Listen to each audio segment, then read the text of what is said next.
How to send or transfer money from Wise to bank account. If you want to send or transfer money from your Wise to your bank account, it's actually quite very simple to do so.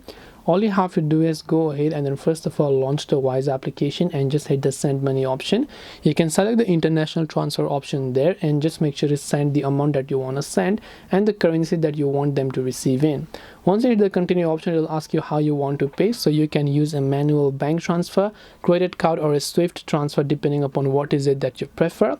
So after you've carefully valued and then send, let's say, bank transfer, then you can select to Wise. You can enter the reference, the account number, the amount, and then just hit the send option from the bottom of the screen to send money or transfer money from Wise to bank accounts. This way you'll be able to transfer money to bank account on Wise. I hope that this video helped you. If you have got any more questions, then feel free to also leave them down in the comment section.